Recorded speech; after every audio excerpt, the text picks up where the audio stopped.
امام علی علیہ السلام کی خدمت میں ایک شخص آ کے کہنے لگا، یا علی، کیا استاد اپنے شاگرد کو مار سکتا ہے؟ بس یہ کہنا تھا تو امام علی علیہ السلام نے فرمایا، اے شخص، یاد رکھنا، استاد کا اپنے شاگردوں کو بار بار مارنا، ان کو تلخ سزائیں دینا کم علم ہونے کی پہلی نشانی ہے۔ میں نے اللہ کے رسول حضرت محمد مصطفیٰ صلی اللہ علیہ وآلہ وسلم سے سنا، کسی کو علم دینا ایک عبادت ہے، اور اس عبادت میں غصہ کرنا، غضبناک ہونا شیطانی صفت۔ یاد رکھنا، جس طرح سے اس کائنات میں ایک سورج ہے، ویسے ہی ہر انسان اپنی الگ شخصیت کا مالک ہے۔ جب کوئی انسان کسی کو سمجھانا چاہے تو اسے پہلے یہ سمجھنا پڑے گا کہ سامنے والے انسان کے سمجھنے کا معیار کیا ہے۔ یاد رکھنا، اگر استاد شاگرد کو سمجھ کے اس کے معیار کے مطابق اسے علم دینا شروع کر دے تو کوئی بھی شاگرد استاد کی نافرمانی نہیں کرے گا۔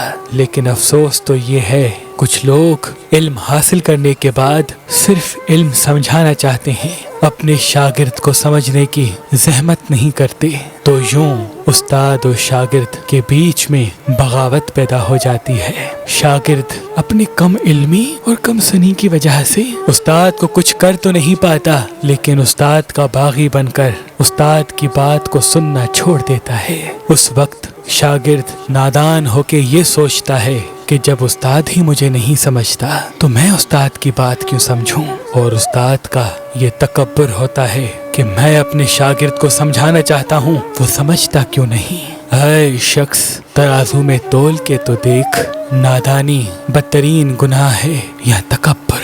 تو وہ کہنے لگا، یا علی، اگر بچے نہ پڑھیں، شرارت کریں تو استاد کیا کرے؟ امام علی علیہ السلام نے فرمایا، جب استاد علم دیتا ہے، پڑھاتا ہے، اس وقت استاد شاگرد کو دیکھ کے یہ سوچ لے کہ میں عبادت کر رہا ہوں۔ اگر بچہ بار بار سمجھانے کے بعد بھی نہ سمجھے تو بچے کو ایسی سزا دے جس سے بچے کے اندر دوسرے شاگردوں سے علمی حوالے سے مقابلہ کرنے کا جوش پیدا ہو، علم کے قریب جانے اور حاصل کرنے کی تڑپ پیدا ہو۔ اپنے شاگرد کو کبھی ایسی سزا نہ دے جس سے وہ علم سے ہی منہ موڑ لے۔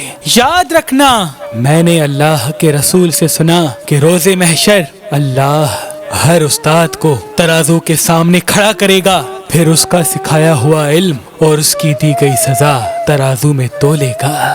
اگر ترازو برابر ہوا تو اس کے ساتھ نرمی کی جائے گی، اگر علم کا ترازو بھاری ہوا تو اس استاد کو فخر سے جنت بھیجا جائے گا، لیکن اگر اس کا علم کم ہوا اور سزاؤں کا پلڑا بھاری ہوا تو اس کو گھسیٹ کے دوزخ میں ڈالا جائے گا، اور وہ چیخ چیخ کے روتا رہے گا کہ کاش میں علم دینے کی اس عظیم عبادت کو عبادت سمجھ کے انجام دیتا، عبادت سمجھ کے انجام دیتا، عبادت سمجھ کے انجام دیتا۔